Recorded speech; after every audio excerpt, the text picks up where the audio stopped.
오늘 우리에게 주시는 하나님의 말씀 창세기 22장 1절 말씀부터 14절까지에 있는 말씀 보도록 하겠습니다. 찾으신 줄 알고 제가 봉독해 올립니다. 그 일 후에 하나님이 아브라함을 시험하시려고 그를 부르시되 아브라함아 하시니 그가 이르되 내가 여기 있나이다. 여호와께서 이르시되 네 아들 네 사랑하는 독자 이삭을 데리고 모리아 땅으로 가서 내가 네게 일러준 한 산 거기서 그를 번제로 드리라. 아브라함이 아침에 일찍이 일어나 나귀의 안장을 지우고 두 종과 그의 아들 이삭을 데리고 번제에 쓸 나무를 쪼개어 가지고 떠나 하나님이 자기에게 일러주신 곳으로 가더니 제3일에 아브라함이 눈을 들어 그곳을 멀리 바라본지라. 이에 아브라함이 종들에게 이르되 너희는 나귀와 함께 여기서 기다리라. 내가 아이와 함께 저기 가서 예배하고 우리가 너희에게로 돌아오리라 하고 아브라함이 이에 번제 나무를 가져다가 그의 아들 이삭에게 지우고 자기는 불과 칼을 손에 들고 두 사람이 동행하더니 이삭이 그 아버지 아브라함에게 말하여 이르되 내 아버지여 하니 그가 이르되 내 아들아 내가 여기 있노라. 이삭이 이르되 불과 나무는 있거니와 번제할 어린 양은 어디 있나이까. 아브라함이 이르되 내 아들아 번제할 어린 양은 하나님이 자기를 위하여 친히 준비하시리라 하고 두 사람이 함께 나아가서 하나님이 그에게 일러주신 곳에 이른지라. 이에 아브라함이 그곳에 제단을 쌓고 나무를 버려놓고 그의 아들 이삭을 결박하여 제단 나무 위에 놓고 손을 내밀어 칼을 잡고 그 아들을 잡으려 하니 여호와의 사자가 하늘에서부터 그를 불러 이르시되 아브라함아 아브라함아 하시는지라. 아브라함이 이르되 내가 여기 있나이다 하매 사자가 이르시되 그 아이에게 네 손을 대지 말라. 그에게 아무 일도 하지 말라. 네가 네 아들 네 독자까지도 내게 아끼지 아니하였으니 내가 이제 네가 하나님을 경외하는 줄을 아노라. 아브라함이 눈을 들어 살펴본즉 한 수대양이 뒤에 있는데 뿔이 수풀에 걸려 있는지라. 아브라함이 가서 그 수대양을 가져다가 아들을 대신하여 번제로 드렸더라. 아브라함이 그 땅 이름을 여호와 이레라 하였으므로 오늘날까지 사람들이 이르기를 여호와의 산에서 준비되리라 하더라. 아멘. 오늘 이 본문 말씀을 가지고 모리아 산으로 초대하시는 하나님이라고 하는 제목으로 여러분과 같이 은혜를 나누고자 합니다. 하루는 하나님께서 아브라함에게 나타나서 독자 이삭을 바치라고 말씀을 하셨습니다. 그것도 번제로 드리라고 하는 것이죠. 그런데 여기에는 그럴 만한 이유가 있었습니다. 믿음의 조상 아브라함은 모든 성도들의 모델이 되어야 하기 때문입니다. 그래서 하나님은 아브라함을 신앙의 최고 수준까지 이끄시게 된 겁니다. 그러면서 하나님은 그를 부단히 연단하신 것이죠. 그렇습니다. 하나님은 우리를 자녀 삼으셨다라고 해서 그냥 내버려 두는 분이 아닙니다. 하나님 자녀의 축복과 영광을 위해 높은 신앙의 수준으로 우리를 연단하신다라고 하는 겁니다. 우리는 그 과정을 거치면서 신앙의 정상에 오르게 되고 그리고 하나님이 주시는 평안과 기쁨을 맛보게 되는 것입니다. 그리고 거기에 최고의 축복과 영광이 있습니다. 그래서 하나님은 우리를 모리아 산으로 초대하십니다. 쉽지는 않지만 우리 모두 하나님의 초대에 응해야 합니다. 그래서 영적 최고봉인 모리아 산에 올라서 하나님이 예비하신 은혜와 축복을 체험할 수 있는 우리 모두가 되었으면 합니다. 하나님께서 이삭을 바치라고 하는 것은요, 아브라함에게 바라는 게 있기 때문입니다. 그게 뭡니까? 온전한 사랑입니다. 하나님에 대한 순도 100%의 사랑을 주님은 원하셨던 것입니다. 오늘 본문 1절과 2절에 보니까 그 일 후에 하나님이 아브라함을 시험하시려고 그를 부르시되 아브라함아 하시니 그가 이르되 내가 여기 있나이다. 여호와께서 이르시되 네 아들 네 사랑하는 독자 이삭을 데리고 모리아 땅으로 가서 내가 네게 일러준 한 산 거기서 그를 번제로 드리라고 했습니다. 하나님께서 이삭을 가리켜서 뭐라고 말씀합니까? 네 아들 네 사랑하는 독자 이삭이다라고 그렇게 말씀을 합니다. 그래서 하나님은 아브라함이 정말 하나님을 사랑하는지 확인하고 싶었던 것입니다. 표현되기 전까지는 온전한 믿음도 온전한 사랑도 아닙니다. 그래도 그렇지 하나님의 명령은 상식적으로 볼 때에 도저히 따를 수 없는 말씀입니다. 평소 하나님 말씀에 비추어 봐도 이 명령은 모순적인 말씀처럼 들립니다. 사실 하나님은 사람을 제물로 하는 인신 제사를 기뻐하지 않는 분이십니다. 그런데 어떻게 해서 하나님께서 인신 제사를 요구하고 있단 말입니까? 게다가 이삭은 25년 만에 얻은 참으로 귀한 아들입니다. 이럴 거면 애초에 주지나 말지 아무리 생각해봐도 너무도 이상할 수밖에 없다라고 하는 것입니다. 그런데 더 이상한 것은 아브라함이 묻지도 따지지도 않고 아무 군소리 없이 하나님 말씀대로 이삭을 바치고자 했다는 것입니다. 그렇게 해서 아브라함은 번제할 채비를 갖추어 이삭을 데리고 모리아 산으로 가게 된 것입니다. 그리고 산 꼭대기에 올라서 제단을 쌓고 그 위에 이삭을 묶어 놓은 후에 도살하려고 칼을 높이 들어서 올리게 됩니다. 그러면서 내리치게 되죠. 바로 그 순간 하나님의 사자가 황급히 중지를 시킵니다. 본문 12절 말씀에 보면 사자가 이르시되 그 아이에게 내 손을 대지 말라. 그에게 아무 일도 하지 말라. 네가 네 아들 네 독자까지도 내게 아끼지 아니하였으니 내가 이제야 네가 하나님을 경외하는 줄을 아노라 하고 있습니다. 여기서 내가 이제야라고 하는 이 말이 참으로 중요합니다. 하나님이 보고 싶었던 게 바로 이것이죠. 하나님에 대한 참사랑 말입니다. 하나님의 사랑은요, 절대 사랑입니다. 우리에게 전부를 주시는 사랑입니다. 오죽하면 독생자 예수 그리스도를 인간의 모습으로 이 세상에 보내어 마지막에는 십자가에 내어주기까지 하셨겠습니까? 그런 사랑을 주신 하나님은 우리에게도 하나님에 대한 사랑을 기대하고 있다라고 하는 것입니다. 사랑은 일방적이지 않고 쌍방적입니다.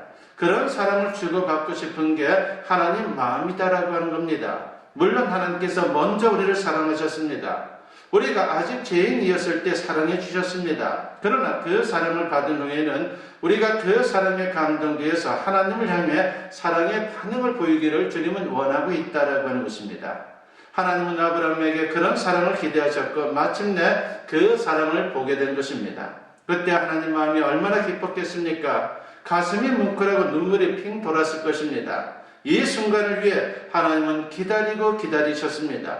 대개 성경을 읽으면서 우리는 아브라함이 기다린 것으로 생각하기 쉽습니다. 그런데 사실 하나님이 기다린 겁니다. 하나님 입장에서는 사랑하는 자녀들에게 얼마든지 축복을 빨리 주실 수 있습니다. 그것이 바로 주님의 마음이죠. 그런데 문제는 아브라함의 신앙 수준입니다. 너무 빨리 주게 되면 오히려 부작용이 있을 수 있다라고 하는 것입니다. 자신의 능력이나 노력으로 얻은 줄로 착각하기 때문입니다. 그래서 하나님 쪽에서 아브라함의 신앙이 하나님의 축복을 감당할 만한 수준으로 자랄 때까지 기다리신 것입니다. 그러다가 마침내 그 사랑을 확인하셨습니다. 그때 하나님은 몹시 기뻐하셨고 그 후에 아브라함에게 엄청난 은혜와 축복을 쏟아 부으셨습니다. 그런데 이 과정은 아브라함에게만 주어지는 것이 아닙니다. 모든 그리스도인들에게도 동일하다라고 하는 것입니다. 물론 똑같이 자식을 바치라고 하는 식은 아니지만 우리의 믿음과 사랑이 온전한지 연단하고 확인하는 과정이 우리 모두에게도 있다라고 하는 것입니다. 아무쪼록 이 과정을 잘 거치면서 아브라함처럼 하나님을 기쁘시게 하고 더 풍성한 은혜와 축복의 세계로 들어가는 우리 모두가 되었으면 합니다. 성경에는 아브라함이 하나님을 온전히 사랑했다라고 하는 구체적인 증거들이 많습니다. 즉 아브라함은 하나님을 전폭적으로 신뢰하고 말씀에 순종하고 모든 것을 바쳐서 헌신을 했습니다. 그 대표적인 말씀이 히브리서 11장 17절 말씀부터 19절까지 있는 말씀입니다. 아브라함은 시험을 받을 때에 믿음으로 이삭을 드렸으니 그는 약속들을 받은 자로 돼 그 외아들을 드렸느니라. 그에게 이미 말씀하시기를 내 자손이라 칭할 자는 이삭으로 말미암으리라 하셨으니 그가 하나님이 능히 이삭을 죽은 자 가운데서 다시 살리실 줄로 생각한지라. 비유컨대 그를 죽은 자 가운데서 도로 받은 것이니라 하고 있습니다. 여기 보니까는 우리가 아브라함의 신앙을 확인할 수 있는 그런 모든 요소들이 다 나와 있죠. 먼저 아브라함은 하나님을 전폭적으로 믿고 신뢰했다라고 하는 것입니다. 여러분, 의심은 사랑이 아닙니다. 그런 이삭을 바치라고 하는 하나님의 의도가 무엇인지 정확히는 몰랐지만 하나님에 대한 신뢰가 있었습니다. 이런 사실은 그가 모리아 산 기슭에 도착해서 종들에게 한 말에서도 우리가 확인할 수 있습니다. 본문 5절 말씀에 보면은 이에 아브라함이 종들에게 이르되 너희는 나귀와 함께 여기서 기다리라. 내가 아이와 함께 저기 가서 예배하고 우리가 너희에게로 돌아오리라 하고라고 했습니다. 그는 종들에게 번제를 드린 후에 이삭과 다시 돌아오겠다라고 분명히 말합니다. 여기서 주어가 뭡니까? 바로 우리입니다. 뭔가 하나님이 예비하실 것을 기대하고 맡겼다라고 하는 증거입니다. 아브라함과 이삭이 산 꼭대기로 올라가는데 아들이 묻습니다. 번제할 양은 어디 있습니까? 그때 아브라함이 이렇게 말하죠. 본문 8절 말씀에 보니까 아브라함이 이르되 내 아들아 번제할 어린 양은 하나님이 자기를 위하여 친히 준비하시리라고 말입니다. 아들의 질문에 분명히 답하기 어려웠지만 믿음으로 고백을 한 것입니다. 하나님이 대책을 세우겠지 하고 말입니다. 이처럼 전폭적으로 신뢰하는 게 바로 참사랑입니다. 살다 보면요 기막힌 상황이 닥칩니다. 고난이 올 수 있습니다. 바로 그때 하나님의 뜻이 있겠지, 하나님이 어떻게 해주시겠지 신뢰하고 맡기는 게 온전한 신앙이며 그리고 사랑입니다. 그렇습니다. 사랑은 믿고 맡기는 것입니다. 이러한 모습이 우리에게 너무나도 필요하다고 하는 것이죠. 두 번째로 아브라함은 하나님을 신뢰했기 때문에 하나님 말씀에 순종하는 반응을 보였습니다. 하나님 말씀에 불순종하는 것은요 믿음도 사랑도 아닙니다. 아브라함이 어떻게 순종했습니까? 본문 3절 말씀에 보니까 아브라함이 아침에 일찍이 일어나라고 했습니다. 여러분 여기 보니까 소풍 가는 날도 아닌데 아침 일찍 일어나서 출발했다는 것입니다. 즉시 순종했다는 것이죠. 바로 그것이 아브라함의 신앙이었고 하나님을 향한 사랑의 고백이었다라고 말할 수 있는 것입니다. 세 번째로 그는 하나님 앞에 헌신하는 모습을 보였습니다.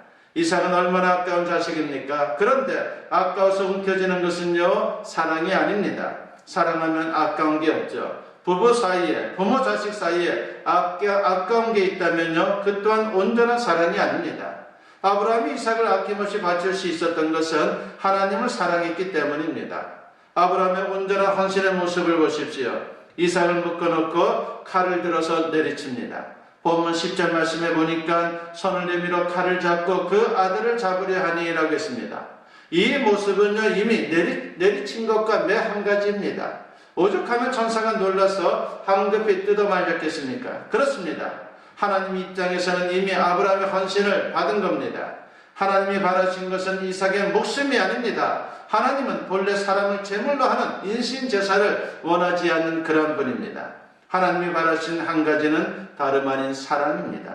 그 사랑을 확인하셨으니 다 된 겁니다. 그렇게 해서 아브라함은 하나님에 대한 사랑을 증명하게 되었고 마침내 신앙의 최정상에 올라서는 아주 중요한 믿음의 조상이 되었습니다.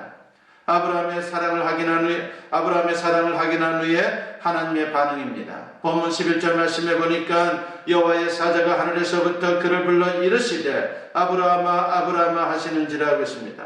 천사가 다급하게 아브라함의 이름을 2번 부릅니다. 그리고 이삭을 죽이려는 것을 중지시킵니다. 그리고 나서 아브라함이 주변을 둘러보니까 양 한 마리가 수풀에 뿔이 걸려있는 그 모습으로 거기에 있는 것입니다. 그것을 가져다가 이삭을 대신해서 번제로 드리게 됩니다. 그래서 그곳 이름을 여호와 이레라고 부른 것입니다. 여호와 이레 뭡니까? 우리가 너무나도 잘 아는 그런 단어 아닙니까? 여호와께서 준비하신다는 그런 뜻을 갖고 있습니다.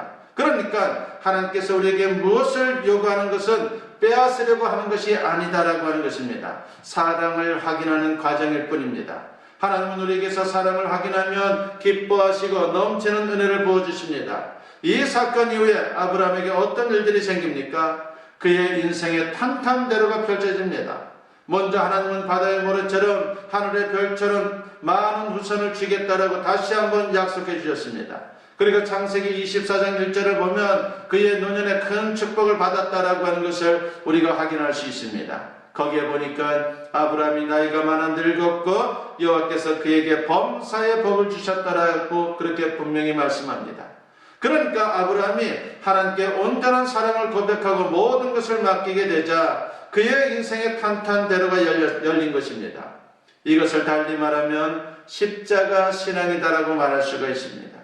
사도 바울은 갈라디아서 2장 20절에서 이런 고백을 했죠. 내가 그리스도와 함께 십자가에 못 박혔나니 그런즉 이제는 내가 사는 것이 아니요 오직 내 안에 그리스도께서 사시는 것이라. 이제 내가 육체 가운데 사는 것은 나를 사랑하사 나를 위하여 자기 자신을 버리신 하나님의 아들을 믿는 믿음 안에서 사는 것이라 하고 있습니다. 내 고집과 내 욕심과 내 뜻대로 살던 내 자를 죽이는 것, 이것이 바로 십자가 신앙입니다. 그럴 때 거듭난 새 자가 주님을 온전히 따르게 되는 것입니다. 즉 나를 죽인 후에는 모든 게 하나님의 것임을 인정하고 맡기는 그러한 인생이 펼쳐지게 되는 것이죠. 로마서 14장 8절에 보면은 우리가 살아도 주를 위하여 살고 죽어도 주를 위하여 죽나니 그러므로 살아 죽으나 우리가 주의 것이로다라고 했습니다.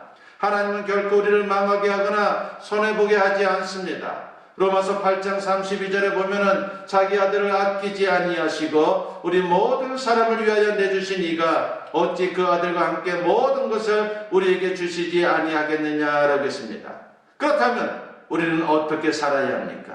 하나님께 모든 것을 맡기고 그분을 따라가는 인생이 되어야 하는 것입니다.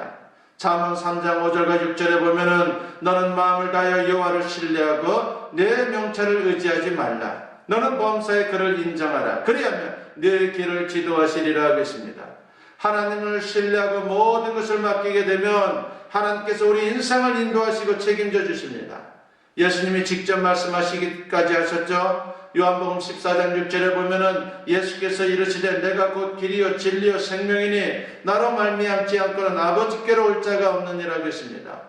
우리는 예수님을 통해 하나님께 나아갈 수 있고 하나님은 우리의 모든 문제를 해결해 주십니다.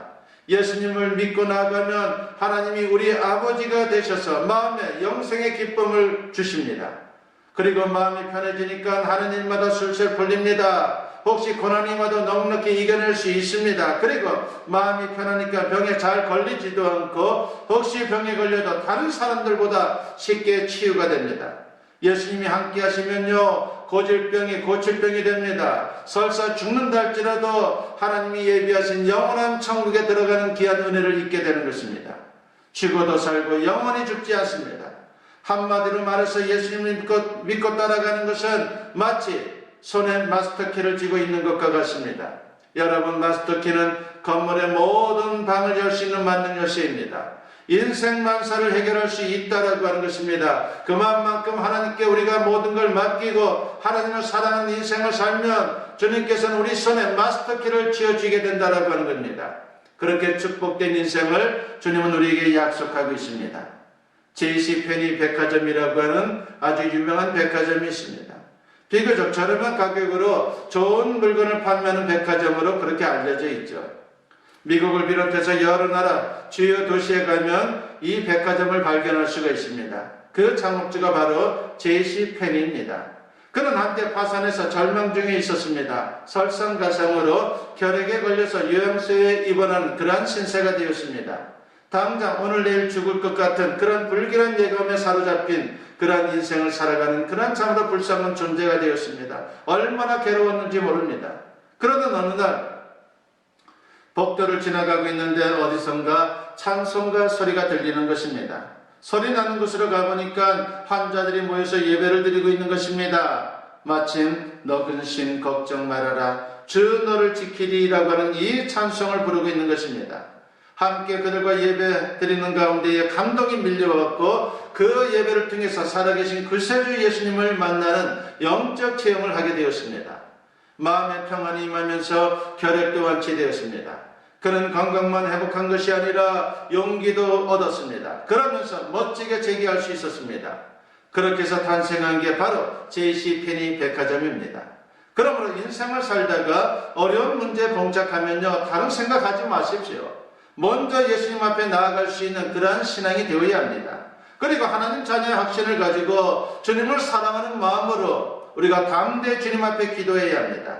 그러면 반드시 주님께서 우리의 문제를 해결해 주실 줄로 믿습니다. 질병은 치유해 주시고 꼬인 것은 풀어주시고 답답한 것은 시원케 해주실 것입니다. 아브라함처럼 모리아 산에 올라 하나님의 절대 주권 신앙으로 신앙의 최정상에 설 수 있는 우리 모든 성도님들이 되었으면 합니다. 그래서 내가 운전하는 인생이 아니라 하나님이 운전대를 잡고 역사하는 승리의 인생을 살아가는 저와 여러분 모두 될 수 있기를 주님의 이름으로 간절히 축원합니다. 기도드립니다. 사랑과 은혜가 충만하신 아버지 하나님 감사합니다. 오늘도 말씀을 통해서 우리를 통해서 사랑의 고백을 듣고 싶어 하시는 하나님이심을 우리가 배웠습니다. 아버지 하나님 사랑의 고백과 함께 우리의 인생을 전폭적으로 주님께 맡길 수 있는 하나님의 사람들 되게 하여 주시옵소서. 그것이 바로 십자가 신앙이라고 했습니다. 아버지 하나님, 나를 위해서 십자가의 고통을 당하신 예수 그리스도를 생각하며 내 마음속에서 십자가로 말미암아 나는 죽고 예수 그리스도만 살아나서 진정 하나님 중심의 능력 있는 인생을 살아갈 수 있는 우리 모두가 되게 하여 주시옵소서. 감사드리옵고 예수님의 이름으로 기도드리옵나이다. 아멘. 이제는 우리 주 예수 그리스도의 은혜와 아버지 하나님의 무궁하신 사랑하심과 성령의 감화감동 역사 충만하심이 오늘 주님께 예배로 영광 돌리며 선포된 말씀과 같이 하나님을 더욱더 사랑하며 하나님 중심으로 세상을 살아가기를 다짐하고 결단하며 세상을 향하는 주님의 사랑하는 자녀들 위해 지금으로부터 영원토록 함께 하시기를 간절히 축원하옵나이다. 아멘.